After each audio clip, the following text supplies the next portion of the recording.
वृंदावन सांचो धन भैया, वृंदावन सांचो धन भैया।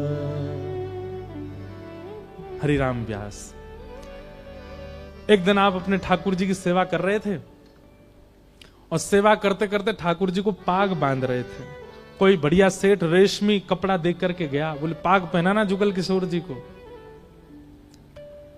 तो श्री हरिराम व्यास जी पाग धरा रहे थे और पाग धराते धराते जैसे पाग पहनाए तो पाग कहीं से उधर जाए, कहीं से ढीली पड़ जाए, फिर खुल जाए।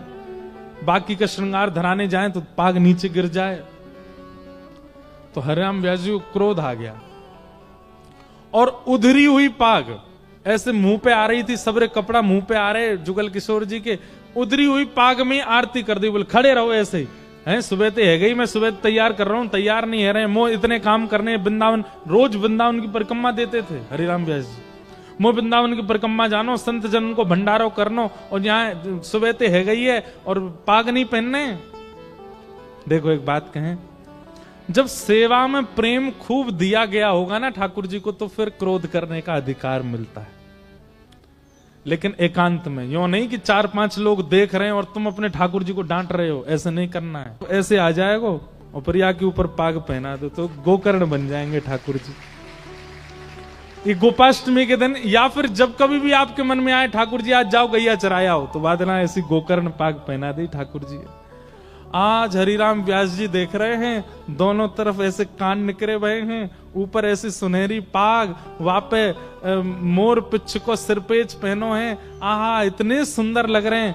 तभी हरिराम व्यास जी के नेत्रबंद भय, और नेत्रबंद है तो सबरी छवि दिखन लगी। कहा छवि दिखी कि व्यास जी तो निकल के बाहर आ गए, बगल में बैठी किशोरी जी वे आई और ठाड़ी है गई। बोले परेशान करते रहो पूरे दिन आप व्यास, बेचारो इतनी सेवा करे, इतना भोग बनावे और तुम पे ठाड़ो ना हो जाए, ये पाग उतार के धर दी, लाओ चलो मैं पहनाऊं। और किशोरी जी अपने हाथ से सुंदर श्री जुगल किशोर जी की पाग धरा करके और पाग पधरा करके बलैया लेके स्वयं जाके फिर व्यवस्थित है गई। जुगल किशोर जी या छवि को दर्शन करके ना जाने कितने समय तक अचेत अवस्था में ही पड़े रहे। और किशोरी जी से फिर जुगल हरिराम व्यास जी ने एक भाव कहा, किशोरी तेरे चरणन की रज पाऊं सबने सुना, पर ये पद सबने नहीं सुना होगा। श्री हरिराम व्यास जी का,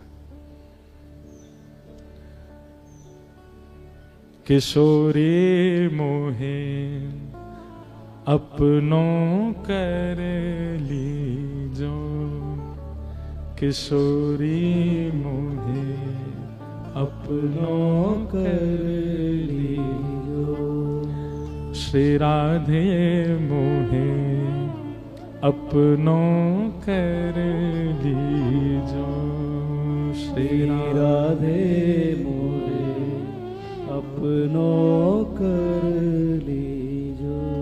और आपको है कि मैं चाहूं कहा, आपसे और कछु ना चाहूं, केवल एक वस्तु कहा, और दिए कछु भावत नाही, और दिए कछु भावत नाही, और दिए कछु भावत नाही, और दिए कछु भावत नाही, श्री वृंदारज दीजय, श्री वृंदारज दीजय, वृंदावन रज दीजय, वृंदावन रज दीजय, किशोरी मोहे अपनों कर लीजय, किशोरी मोहे अपनों कर लीजय। और खग मृग पशु पंछिया के, पंछिया मर के, खग मृग पशु पंछी यावन के, मृग पशु पंछी आके, चरण शरण रख ली शरण कर लीजिए। सूरी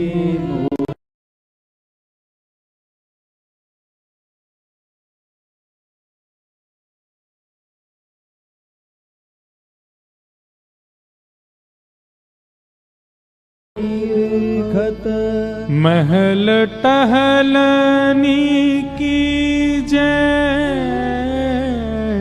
महल टहलनी की जय। मोए अपने महल में सहचरी रख लो, केवल द्वारपाल ही रख लो, कछु तो सेवा दे दो हे श्यामा जी।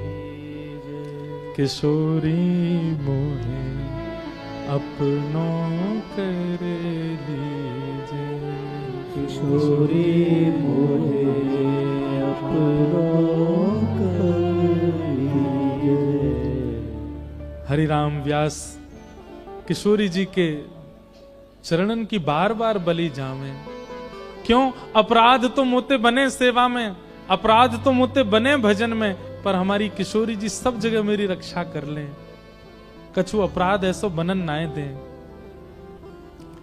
एक दिन की घटना, श्री हरिराम व्यास जी अपने जुगल किशोर जी का श्रृंगार कर रहे थे और तभी कोई सेवक, तभी कोई दर्शनार्थी सुंदर स्वर्ण की वंशी देके गयो। हरिराम व्यास जी ने अपने जुगल किशोर जी को आज वह स्वर्ण की वंशी धराने को प्रयास कियो, परंतु ठाकुर जी के भुजा में इतना अवकाश नहीं है कि वो स्वर्ण की वंशी आ जाए। थोड़ी सी नेक हल्की सी बड़ी पड़ रही वंशी, तो व्यास जी ने वंशी को हाथ में थोड़ा जोर लगा के प्रवेश कराने को प्रयास कियो। जैसे ही नेक जोर लगायो, ठाकुर जी के हस्त कमल में से श्वेत श्वेत रक्त वर्ण के बिंदु प्रकट हो गए। और जैसे ही रक्त वर्ण के बिंदु देखे, श्री हरिराम व्यास जी ने तुरंत सिर पकड़ के बैठ गए। अरे राम राम राम जी, अपराध है गयो, मैंने ठाकुर जी को पाषाण मान लियो। अरे ठाकुर जी तो साक्षात चैतन्य, देखो इनके हस्त कमल में से रक्त प्रकट है गयो है। ठाकुर जी को आकर के लेप लगा रहे, नेत्रों से अश्रु प्रवाह है रोए कि ठाकुर जी मुझे क्षमा कर दो, मैं आपके स्वरूप के प्रति मैंने पाषाण बुद्धि कैसे कर ली, मैंने क्यों हट किया आपके हस्त कमल में। और श्री हरिराम व्यास जी अपने पुत्र को लेकर के आए और बोले, आप अब सेवा तुम करोगे, मैं अपने आप को दंड दूंगा। बोले कैसो दंड दोगे पिताजी? बोले जब तक स्वयं श्री युगल किशोर जी प्रसन्न है करके मुंह को नहीं बुलाएंगे मैं नहीं आऊंगा, और तब तक वृंदावन की अनवरत परिक्रमा देते ही रहूंगा। और श्री हरिराम व्यास जी निकल गए और श्री वृंदावन की परिक्रमा प्रारंभ कर दी। ना पूर्ण होने वाली परिक्रमा, एक पूरी हो दूसरी प्रारंभ, दूसरी पूरी हो तीसरी प्रारंभ, तीसरी पूरी हो चौथी प्रारंभ, बस चलते ही जा रहे हैं, रोते जा रहे हैं। और बस सामने आने वाले हर व्यक्ति से कह रहे हैं, मैं अभागो हूं, मैं बहुत बड़ा पापी हूं, मैं बहुत बड़ा दुष्ट हूं, आप चाहो तो मुंह पे नेक कछु गारी दे दो, मुंह पे नेक दंड दे दो, मैंने बहुत बड़ा अपराध किया है। रोते रोते पूरे ब्रजमंडल की, पूरे वृंदावन की सेवा कर रहे हैं। वृंदावन की परिक्रमा मार्ग हरिराम व्यास जी के नेत्रों के अश्रुओं से संचित हो गया।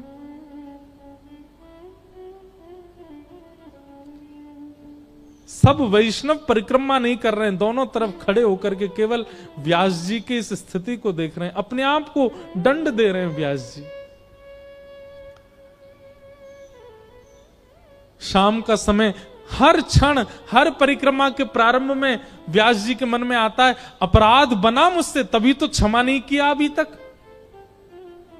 मैं ऐसे करते करते पूरे ब्रजमंडल में या वृंदावन की रज में ही अपने तन को विलीन कर दूंगा, मैंने ऐसा अपराध किया है।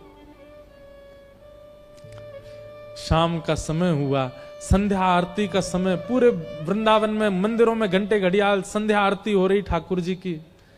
तभी आपके पुत्र परिक्रमा मार्ग में दौड़े दौड़े आए, पिताजी रुक जाओ, नेक डट जाओ, अरे मैं ना रुकूंगा, जुगल किशोर जी जब तक नहीं बुलावेंगे तब तक नहीं जाऊंगा।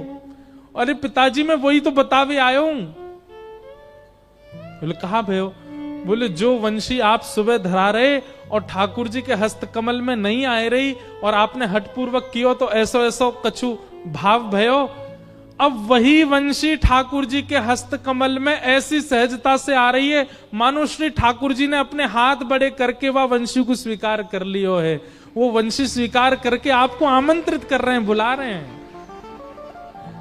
हरिराम व्यास जी जैसे ही गए, श्री जुगल किशोर जी मंद मंद मुस्कारे और श्री व्यास जी ने ऊपर चढ़ के जैसी वंशी बाहर निकाल के देखी तो कहा पायो अब वंशी छोटी पड़ गई है, हाथ को जो अवकाश है वो बड़ा होगा। ठाकुर जी ने अपने हाथ चौड़ा लिए, हरिराम व्यास जी की वंशी धारण कर ले। ऐसे श्री व्यास जी की कृपा, व्यास जी पर अनुग्रह श्री जुगल किशोर जी ने किया।